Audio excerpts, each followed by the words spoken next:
chapitre 16, verset 19.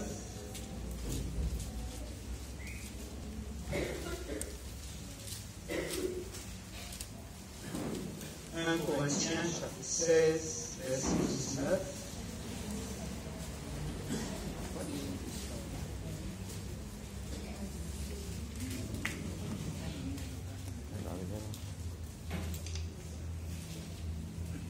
Les églises d'Asie vous saluent. Aquilas et Priscille, avec l'église qui est dans leur maison, vous saluent beaucoup dans le Seigneur. Le thème de ma prédication se résume comme ceci: l'église qui est dans ma maison. On peut le dire ensemble? L'église qui est dans ma maison. Dans plusieurs textes du Nouveau Testament, il est fait mention d'église dans une maison.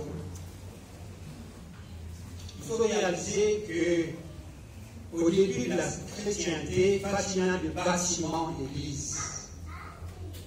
Comme vous autres ici, vous avez un bâtiment qui appartient à l'Assemblée de Dieu, c'est l'Assemblée de Dieu de Rochefort, et c'est un lieu de rencontre pour que nous passions des moments avec Dieu. 蓝牙已正开。 Est-ce que quelqu'un a le don d'interprétation pour me dire est-ce que c'est bon?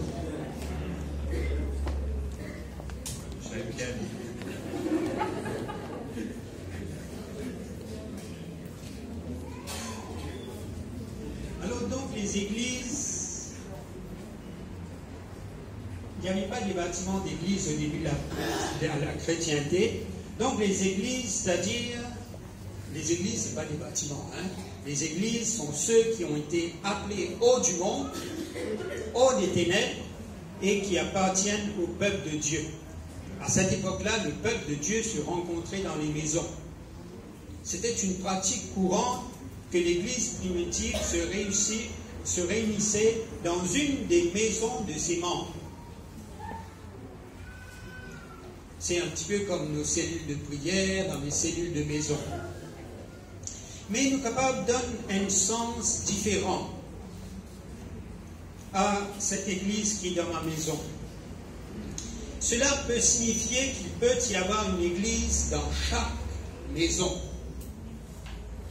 Qu'est-ce que cela veut dire? Cela implique que nos maisons bisaient et la même atmosphère, la même force spirituelle, la même communion fraternelle, le même amour, le même sens du sacré, les mêmes valeurs que dans une église.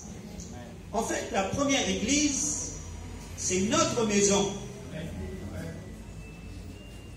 Si nous devions avoir une église dans notre maison, comment est-ce que notre maison devrait-elle être? Nous ne pouvons pas dire qu'est-ce que nous visons faire pour que nous soyons capables de rassembler des gens de notre maison et devenir des cellules de prière. Ce n'est pas ça que je dis. Nous devrions dire ceci.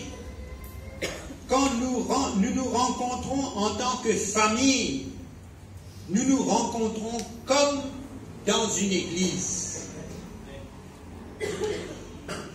Ce matin, je voulais présenter 4 conditions qui visaient entre autres, pour que notre maison soit considérée comme une église. D'abord, pour que notre maison soit considérée comme une église, elle devrait être un endroit où Dieu est honoré. Moi, je suis un patron. Bon, maintenant, je suis à la retraite, je suis aussi à plein temps. Mais pour un certain temps, mon patron me dit, bon, je savais que mon patron tinait 3 enfants. Il était marié à sa femme, il était avec sa femme, et il avait aussi un très beau chien. Et il finit dire moi ceci, l'être qui est le plus aimé dans la maison, c'est le chien. Entre mari et femme, de temps à autre, il y a une petite dispute. Les enfants se disputaient de temps à autre, mais avec le chien, jamais.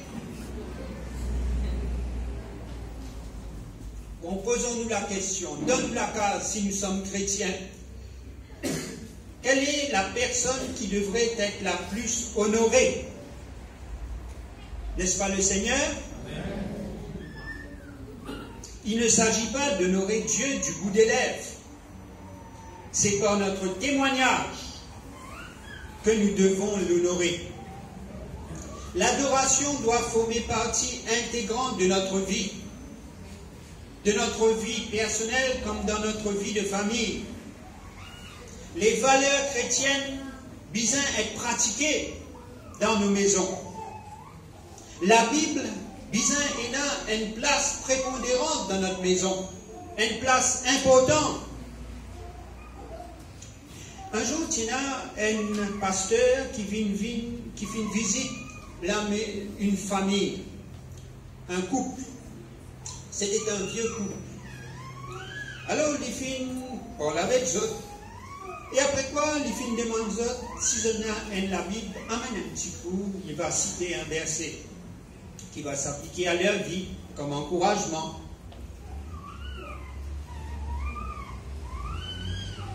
Le monsieur, comme la dame, rôde la Bible partout dans la case, pas trouvé. Rôder, c'est une situation bien embarrassante. Ce sont des gens d'église. Mais la Bible pas connaît que qui était. Le pasteur dit, prenez votre temps. Comment dire, pour tes autres. Vous paniquez, vous rôdez. Finalement, le bonhomme trouve la Bible. La Bible couverte de poussière. Avec un tas de papier qui n'a pas servi. Quand il tient à la Bible là, une lunette tombée. Il ramasse sa lunette là, il dit à Toro, mon rote sa lunette là depuis des années.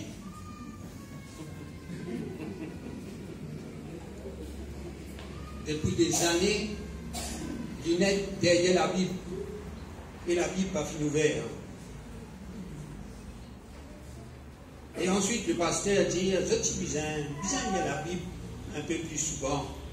Parce que dans la Bible-là, il y a beaucoup de bonnes choses qui vous finissent perdues. Pas seulement lunettes, mais il y a d'autres choses très précieuses. Mes amis, si Dieu est vraiment honoré dans une maison, les gens de la maison seront plus honorés en retour. Vous êtes plus valorisés si vraiment vous honorez Dieu. Il y aura une nouvelle relation de confiance mutuelle et de respect entre le mari et la femme, entre les parents et les enfants. Honorer Dieu, c'est reconnaître qu'il est le véritable maître de la maison et de ses occupants. Si nous sommes le peuple de Dieu, nous sommes son peuple, quelle que soit notre activité, en tout temps, pas seulement dans l'église. Je ne peux pas être un chrétien dans l'église et dans l'apparence d'un chrétien et dans l'apparence de quelqu'un de bien pieux et ensuite me comporter comme une personne dans le monde, dans la case. Ma responsabilité en tant que chrétien, que je sois un papa, une maman ou un enfant, est de faire de ma maison une maison où Dieu est élevé et non ignoré. Je suis responsable envers ma famille pour leur laisser savoir que j'adore Dieu, que je suis Dieu, que je marche avec Dieu, non seulement à l'église, mais chaque jour de ma vie, et que j'attends la même chose d'eux. Si nous honorons Dieu véritablement dans nos maisons, il sera véritablement le maître de notre maison et de nos vies. En fait, les deux vont de pair. Deuxième condition, pour que notre maison soit une église, L'Ibizin être un endroit que Jésus est accueilli. Beaucoup de chrétiens contents mettent des versets bibliques dans leur maison ou ça devant la porte d'entrée. Eh bien, quelquefois, quand je rends visite à quelqu'un, mon pas trop connu sur la case, un chrétien, un membre de l'église, je cherche à voir, me dire, s'il y a un verset biblique là, ça veut dire c'est la même sur la case. Et effectivement, je me laisse guider par ces petits posters qu'on met devant la porte, un verset biblique. Il y avait quelqu'un qui avait mis comme parole dans sa maison, Jésus est l'invité invisible de cette maison. Cela veut dire que notre maison est un endroit où nous pouvons nous asseoir autour d'une table et faire cette grande confession. Jésus-Christ est Seigneur. Pas seulement du bout des lèvres, mais en vérité. Imagine un instant la maison de Marie, de Marthe et de Lazare à Béthanie. Jésus t'y toujours leur invité. Quand Jésus t'y passe à Béthanie, il allait souvent voir ses amis. Jésus t'y forme partie de la famille. On peut dire que la maison de Marthe, de Marie et de Lazare était la maison de Jésus. Et Jésus se sentait comme à la maison chez eux. Et combien ce serait facile dans cette maison d'introduire quelqu'un à Jésus. Qu'en est-il de nos maisons? Est-ce que l'atmosphère est propice pour conduire quelqu'un à Jésus? Est-ce que nous sommes capables de conduire un membre de notre famille à Jésus? Vous pouvez parler principalement aux parents qui viennent grands, qui ont des enfants qui grandissent. Vous savez que nos enfants ne naissent pas chrétiens. Vous êtes capables de vivre dans une famille chrétienne, ils ont prié ensemble, mais ils ne naissent pas chrétiens. C'est par une conviction du Saint-Esprit, c'est par l'action de la grâce de Dieu dans leur vie personnelle. Donc l'enfant qui accompagne les parents à l'église, à un moment donné, disait conduire cet enfant à Jésus lui-même. Est-ce que l'atmosphère est propice à cela? En réalité, les enseignements et les pratiques de Christ seraient partie intégrante de la vie normale de cette maison. On raconte une histoire, je vais vous raconter une histoire, cela se passait dans un petit village quelque part en Europe, un petit village de pêcheurs. Il y avait un homme qui était pêcheur de poissons, et sa femme, ils ont une petite maison, une petite case de pêcheurs. Mais un jour, le pasteur fit une rendre visite. Et au final, à la maison, le mari n'était pas là, donc c'est la femme qui l'a accueilli. Et ensuite, le pasteur est parti. Et quand le mari fit rentre à la maison, la femme fit dire, tu connais, le pasteur fit venir. Et il fit pose-moi une question qui ne m'a pas capable de répondre. Et le mari dit, mais quelle question est-ce qu'il pose toi? La femme fit répondre, il fit dire, moi, si Jésus vivait dans cette maison-là. Le mari dit, mais qui te fit répondre lui? La femme dit, mais vous ne connaissez pas qui pour répondre? Le mari dit, mais qui fait tout pas dire qui nous va dire bien respectable? La femme dit, mais il pas fini pose-moi cette question-là. Mais tout bizarre dire que nous allons à l'église de temps à autre. La femme répond, mais il pas pose-moi cette question-là aussi. Marie dit, mais tout bizarre dire nous lire la Bible une fois les temps. Et la femme peut dire, mais non, ce n'est pas la question qu'il finit de poser. La question, c'était spécifique. Est-ce que Jésus vit dans cette maison? Eh bien, c'est une question pertinente, mes amis. Et c'est une question qui nous Tibétains pose-nous.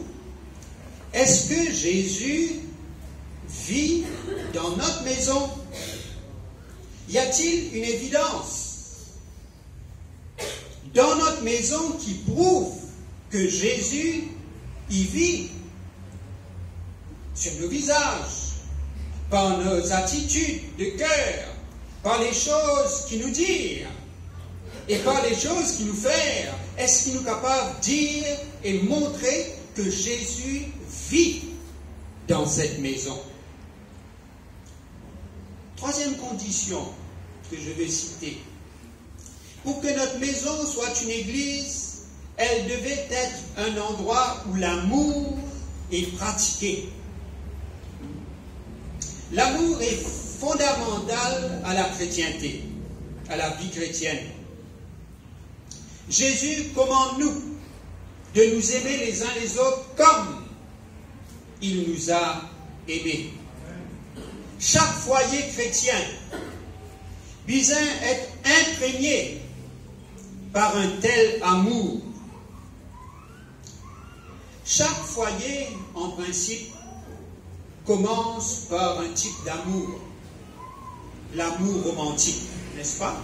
C'est la période de la romance. C'est une forme d'amour, ça. On commence à s'aimer, on se fiance, et ensuite on se marie. Et un peu plus tard, les enfants naissent. Nous trouvons un autre type d'amour. C'est l'amour des parents pour l'enfant, la tendresse. Et nous trouvons un amour réciproque, les enfants qui aiment leurs parents. Mais la Bible allait plus loin et décrit-nous un amour plus puissant, plus mature, plus permanent, plus profond. C'est l'amour que l'apôtre Paul décrit dans 1 Corinthiens 13, que en grec dit l'amour agapé, l'amour qui excuse tout, l'amour qui croit tout, l'amour qui espère tout, l'amour qui supporte tout. Cet amour-là ne périt jamais parce qu'il reflète l'amour de Dieu pour l'humanité et pour nous. J'aime ma famille, non seulement parce que je suis lié par le sang, ou ça lié par le lien du mariage, mais parce qu'ils sont mes frères et sœurs en Christ, et parce qu'on partage la même foi. Est-ce que l'amour chrétien est pratiqué dans votre maison? Quand nous considérons notre foyer, pouvons-nous dire que nous aimons notre mari, ou notre femme, ou nos enfants, à cause de notre relation avec le Christ? Si nous ne sommes pas encore arrivés à cette étape, il est un peu difficile de dire que nous avons une église dans notre maison. Je ne vous connais pas personnellement, mais voyant la façon qu'ils écoutent moi d'une manière si attentive, eh bien je crois que cela s'applique à vous. Et pour terminer, je vais citer une quatrième condition. Pour que notre maison soit une église, elle devrait être un endroit où l'on obéit au Christ. L'obéissance. Nous sommes capables de poser la question, qui a l'autorité finale dans notre maison? Il y a des hommes qui disent très fièrement, c'est moi qui chef dans mon case. Il y a des femmes qui disent avec fierté, elles aussi, me laisse-lui croire qu'il est le chef. Mais en fait, moi qui chef.